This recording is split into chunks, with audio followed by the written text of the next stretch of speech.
So, um, thank you so much for doing this. I think this will be a fun thing.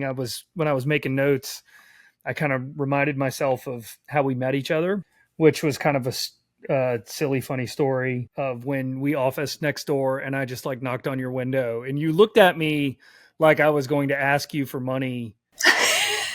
And I was like, I just want a friend. I Yeah. don't, I don't want money. I just want to be friends. Well, and I think it was one of those things. We were in an office. There was no one else in there. It was just me. And it was right on, one of the downtown streets with glass so you could kind of see in. And I think I was doing some type of content creation and I just hear bang, bang, bang, bang, bang. And I was like, ooh, yes. Because we didn't have a sign in the front. So That's right. sometimes people would knock on the door and just be curious, like, what's in here? So I was always a little cautious of opening the door. But I was like, okay, he looks normal. Semi-normal.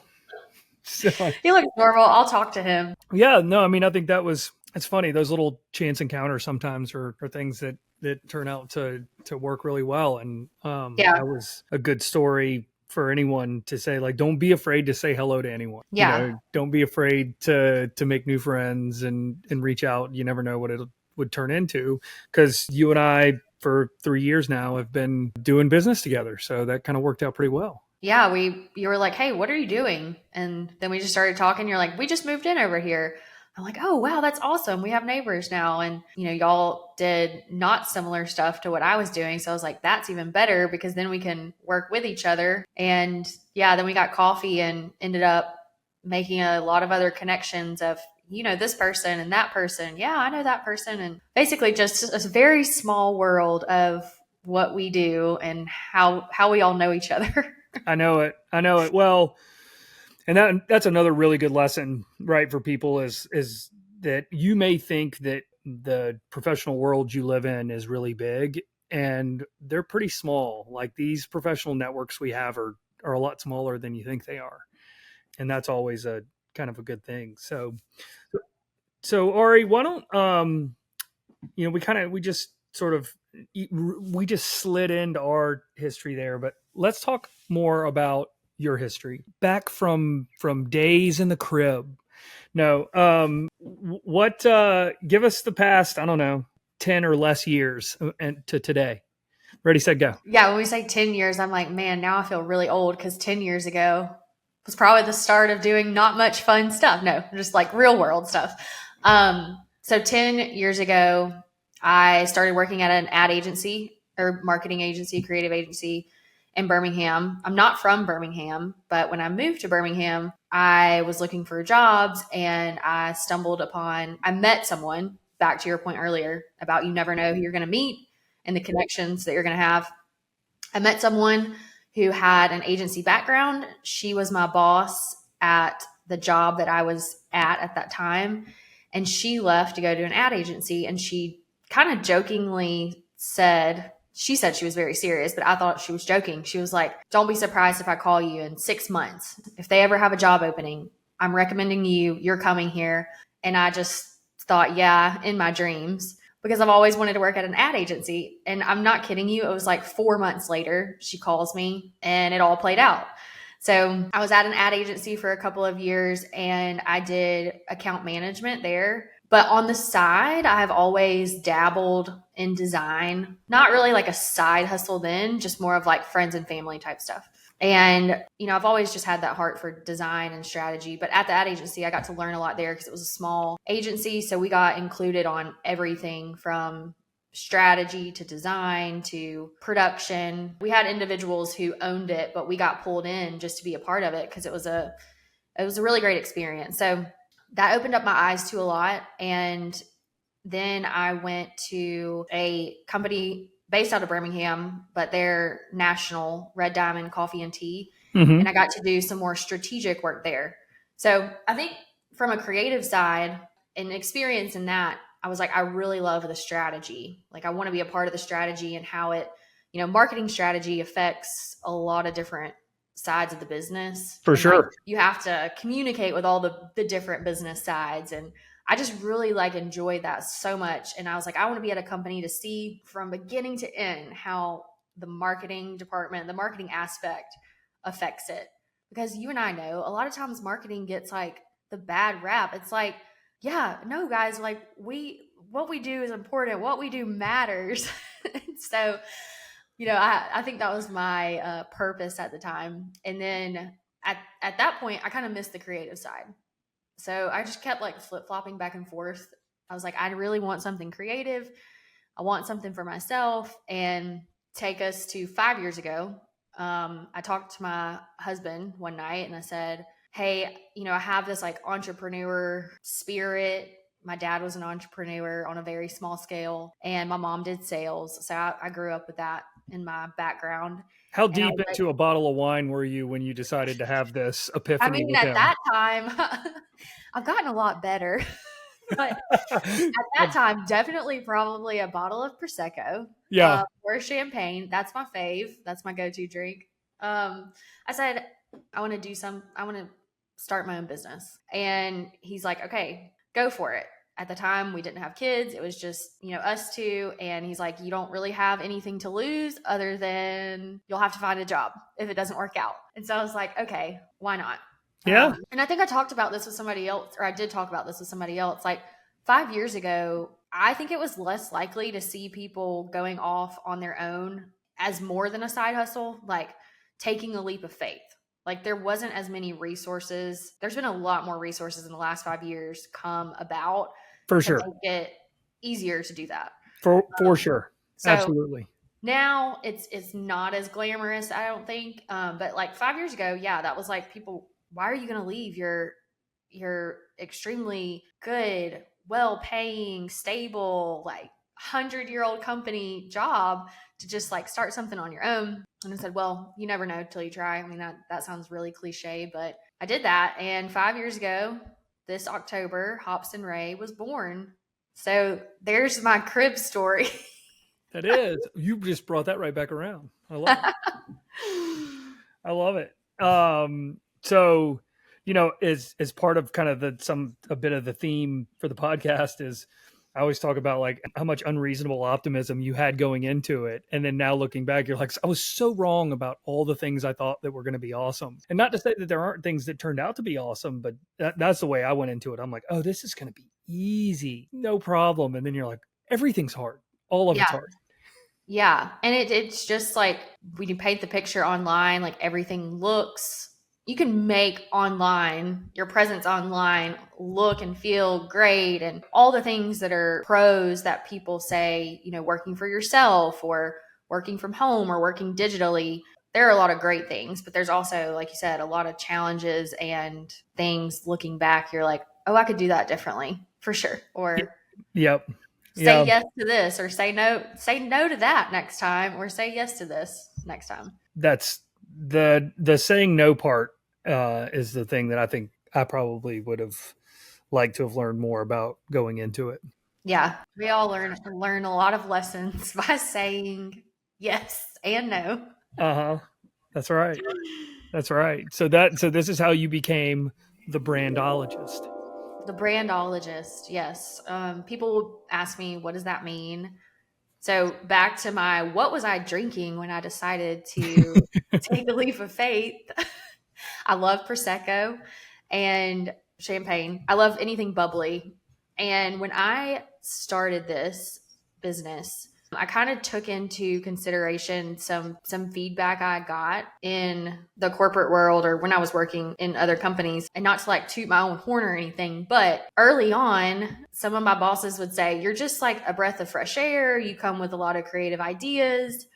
We really appreciate that. When I was thinking about what is Hopson Ray and what does that embody, it's very optimistic. It is a little bit girly, but classy, but optimistic, open, strategic, all these little characteristics and words that describe what Hopson Ray is. And so I said, not that I want to wrap my brand totally around a bottle of champagne, But But when you think about the idea of drinking champagne and Prosecco, it's very exciting. It's optimistic. It's celebratory. yeah, that's the You know, word. it's wins. It's cheering people on and things like that. So that kind of ties back to that point of it. And I've just always kind of leaned into that. And when cleverly, hopefully cleverly coming up with Brandologist, if you look at my website, we have a lot of copy on there that ties back to the simple yet intrinsic process of branding and marketing as it relates to Prosecco and champagne or creating a cocktail, which I know you love a good drink too. So That's right. you can Hard to relate turn them to that. down. Uh-huh. So trying to make some comparisons in the emotional attach or the emotional connections to what I want my brand to represent, so that when people read it, they feel something, not just I make logos or I design things.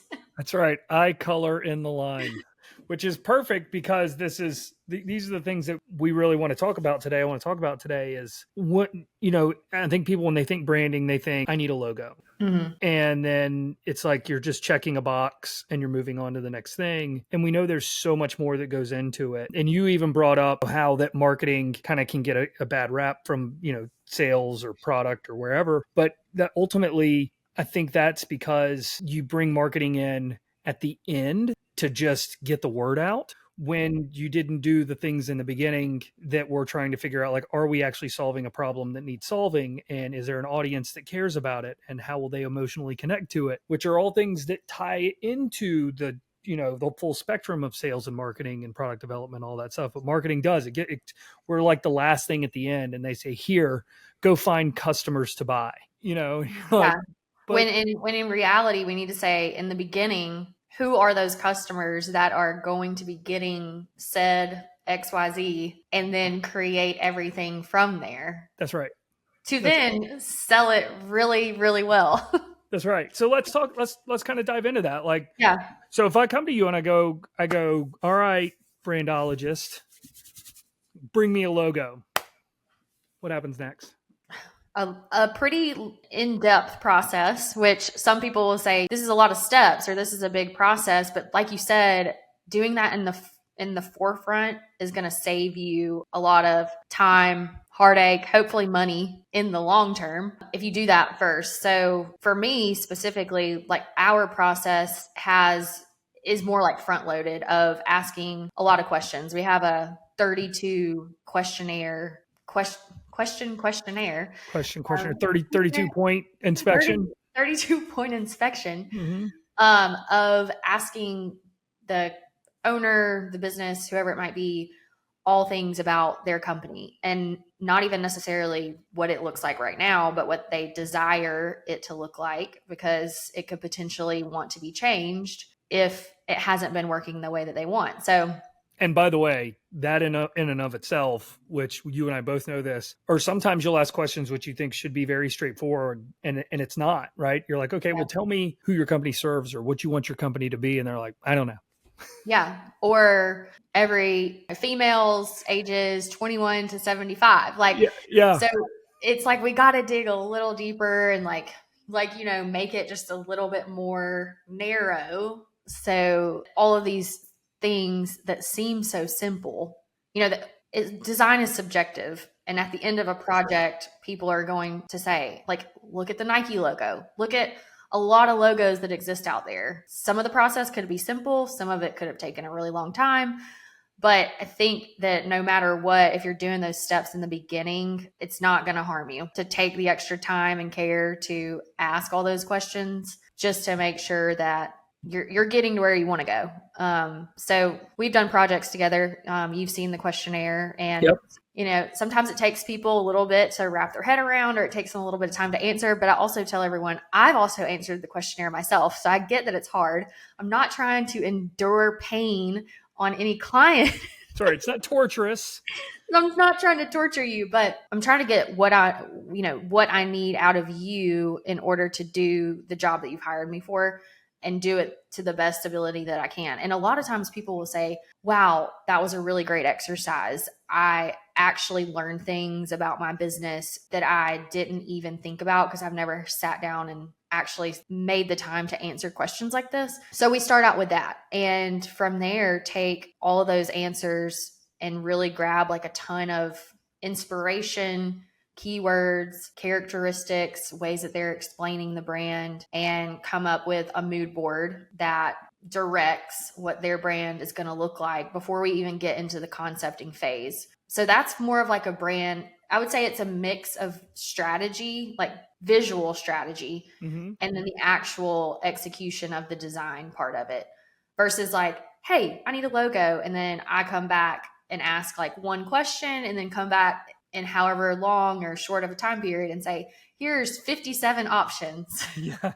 of, things all the way across the board. The way that it works with me is like, let's narrow it down and let's like get to the real direction for this based on a lot of inspiration so that we can just get there faster. Like Yeah. it's going to be a surprise, but you're not going to open it, or we're not going to have the presentation and you be like, whoa, I hate the color orange. This is all orange. Like we've already figured that out. Yeah. Well, you're essentially doing, I mean, if you've ever taken like a personality test, it's a sort of a brand or a business personality test. And in those tests, they ask you the same question several different ways Mm-hmm. to try to either eliminate inconsistency or to discover consistency, right? Or it's like, do you understand the question, or did you answer the question in a very similar way over and over again? So you can go, okay, I know this is right because there's repetitiveness behind it. Right. Like you said, as opposed to like you ask them, 5 questions and then Yeah. produce 57 designs based on Yeah. that. It wouldn't And be some of Hopson Ray, it'd be 57 designs. 57. There you go.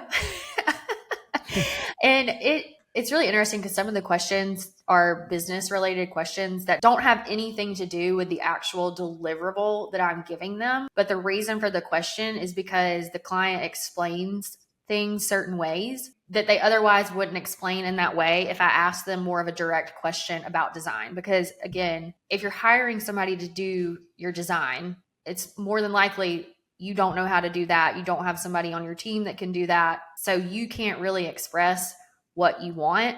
So it's really trying to like back into what it is they want by asking a series of those questions. Right. Okay. So we've gone through our personality test. We have a mood board. What happens next? So after that, concepting starts, which means we're looking at, based on the mood board, we've got similar fonts, colors, text styles, because we all know that there are millions of fonts in this world that exist. That all it at the end of the day, it is very important because every brand looks and feels different. So in that process, we say we want to feel modern, clean, simple, or we want to be fun, bold, vintage. So all of these words together, it's really like creating kind of a puzzle, taking colors and fonts that are inspiring, coming up with, okay, here's our mood board. This is the direction that we're going. Now we're going to start concepting based on this direction that we've laid out. So then we concept different logo styles for the specific customer. And at that point, we have a presentation. And like I said before, we've done a lot of the upfront work. So we hope that the client is excited to see what they're opening up, because they've seen initial inspiration and direction. And then they get to see it with their brand in real life. And I always say it's more than just a logo, because it's all of that led up to that that's directing what the logo is going to look like, which is, it's an emotional connection at the end of the day to the customer, and all the things that go with it, the elements. I love color psychology. So the right color palette, depending on your client and your business, that's really important. It might not be the best idea just to pick colors that you like. So you want to like talk through that. Sometimes it works out, but let's just talk through it. But all of those elements, fonts, brand patterns, textures, all of that goes into eventually what your website is going to look like. If you have a product, what is your packaging going to look like? It just translates into all of that. So rather than doing the first part really quick, like, let's set you up for success to have a whole package of your brand design, your visual identity, so that when you get to the next steps in your business, you've got it. You just have to execute on those other items. You're creating this sort of this experience more than just this tangible static thing, because the idea is ultimately we want potential customers to experience your brand and have that emotional connection to it, and they're going to have it in a bunch of different places. It's not just going to be just your website or just a business card, or there's t-shirts and hats and social profiles, and even kind of what you say and how you say it. A lot of that all ties into this look and feel that you're kind of creating. Yeah. I mean, if you talk about like specific brands, a couple in different industries pop up. I mean, and a lot of people most people know what Southwest is. So they kind of took an industry of that there's not typically a brand personality in it. And they created an airline with tons of brand personality that is seen in little touch points throughout all the things that they do.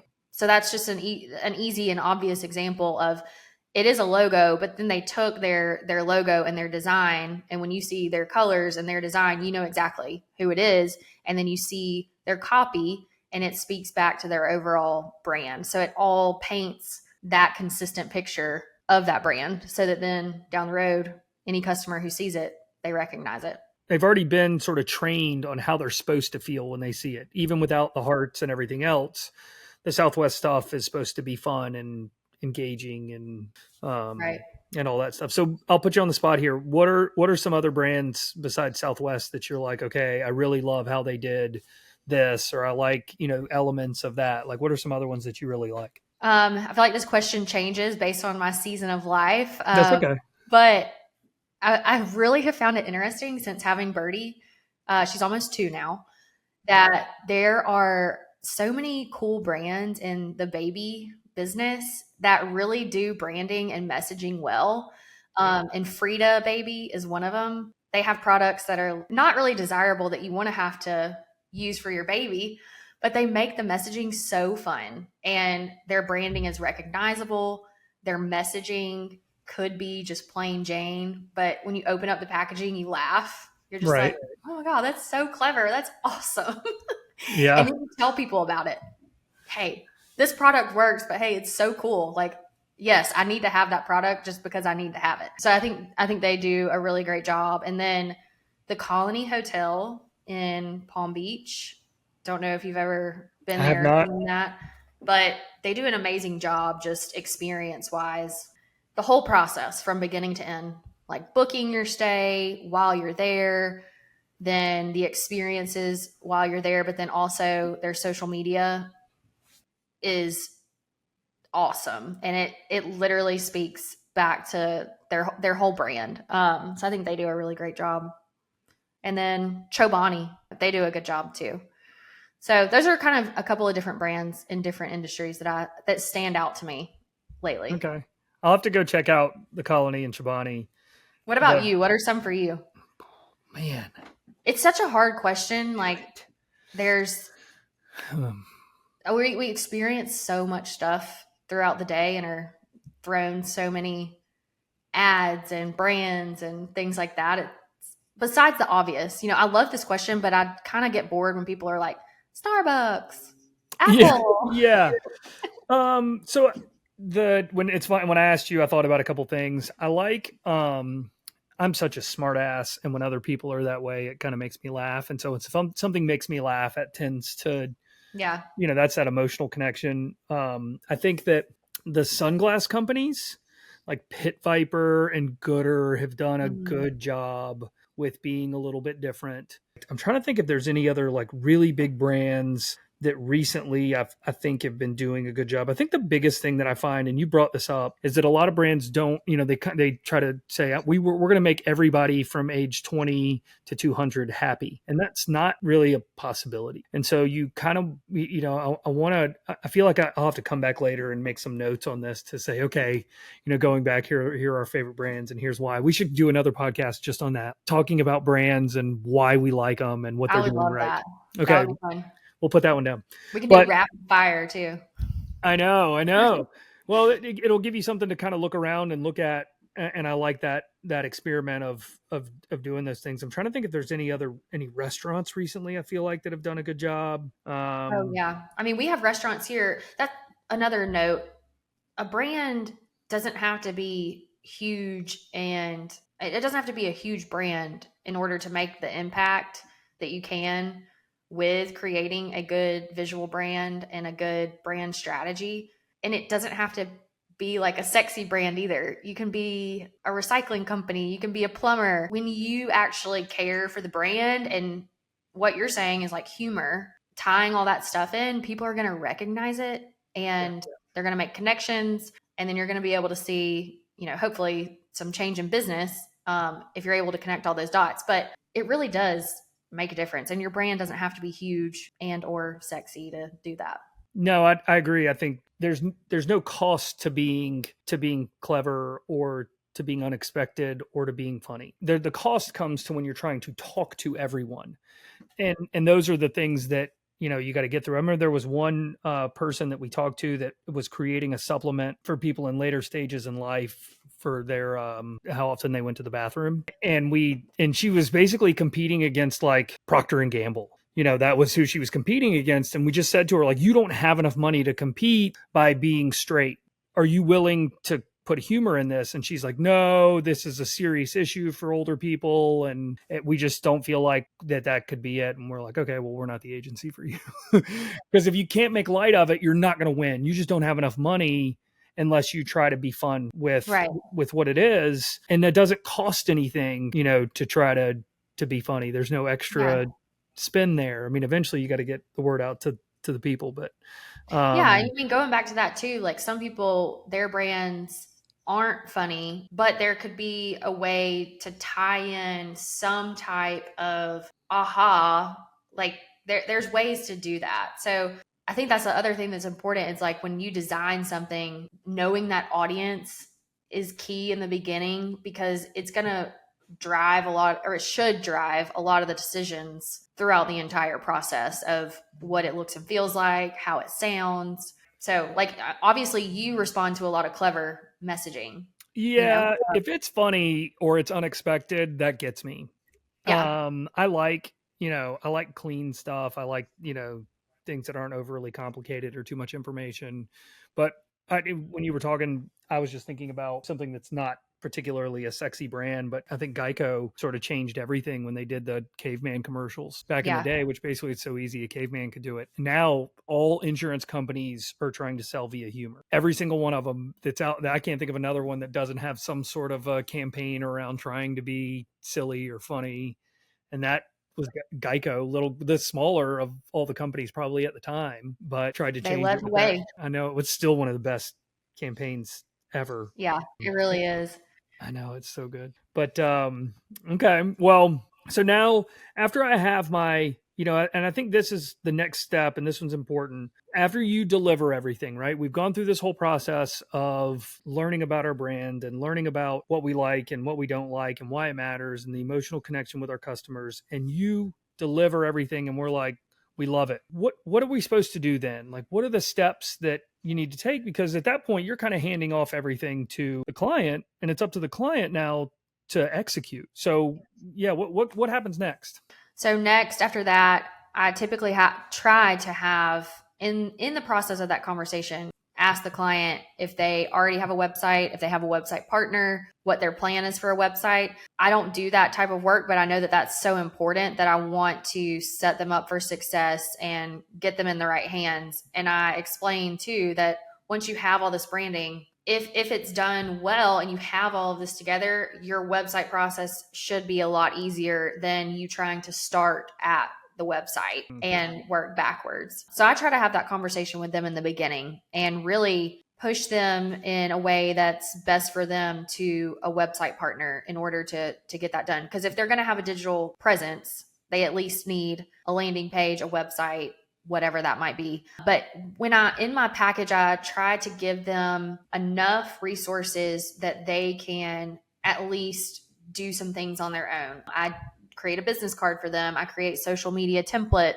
so that they can see how it's executed in real life. And it's not just a file color codes, and then I explain to them how they use the colors and things like that. So I do my best to educate them and allow them to have something that they can put out in the world, whether it's a launch post, social graphics, a one-sheeter, to show them, now that you have all this branding done, here's what it looks like in execution. Now you really need a website, and then we kind of go from there. So really just setting them up to where they can take the next steps in their business. Right. No, I think that's awesome. And I think the fact that you're providing them with visual execution of what social media branding should look like. I mean, that's funny. I've got to go back and update all mine too. I've been looking at it recently. I'm like, I did all of these individually at some point, and I need to go and make them consistent again. Which is that stuff kind of creeps away from you. It seems like you might change one, and then you change another one for some reason, and you turn around and they're all different, and you don't really know why. Well, and two, like I've come across several clients where they don't have the branding and everything set up to where they can easily get to it, access it, or don't even have it all together. And they spend so much time spinning their wheels on things that shouldn't take that long, as in certain carousel graphics or things like that. And it's like, okay, let's lay out what it all looks like and go ahead and make some templates with the branding that you have and the branding that we've put together. And then that way it makes everything else easier. Like a carousel social post isn't as hard because you've already got a template or the look and feel of a template. So it really does translate and like trickle down into everything that you do visually in your business and make your life easier.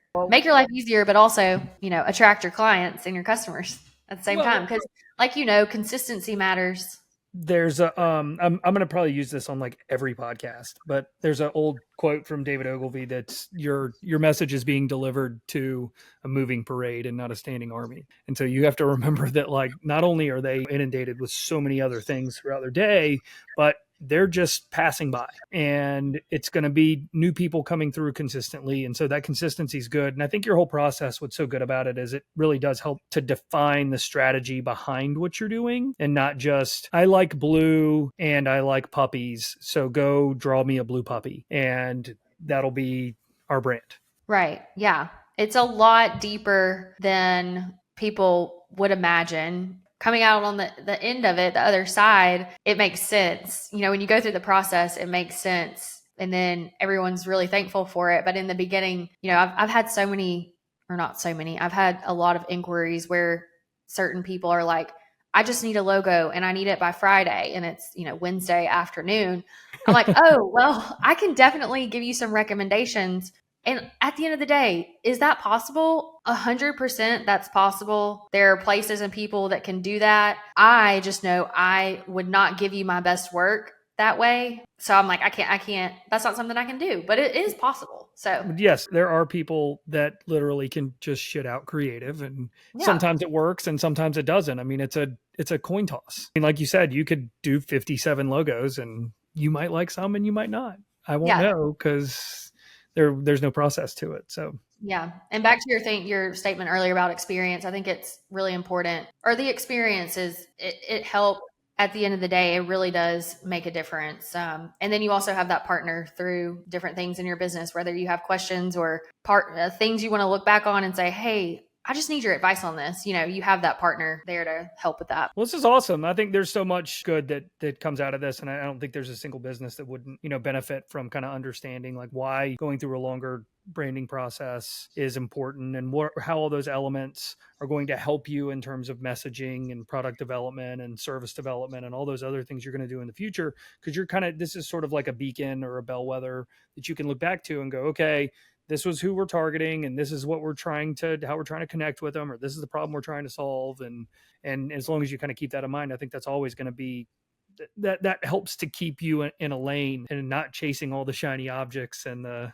squirrels that are running across the road. So, well, this is awesome. This is really good. Thank you so much for joining us today and for all the time. Where can people hunt you down? Where can they find you? You can find me at Hopson Ray, and then my website is hopsonray.com. Perfect. All right. Well, yeah. Well, that's good. I think we exhausted that one. So thank you. And then we'll have to do that other podcast where we just talk about brands. Yeah, I think that would be fun. Yep, we'll do it. All right. Talk to All you right. later. Thanks, Gail. All right, bye.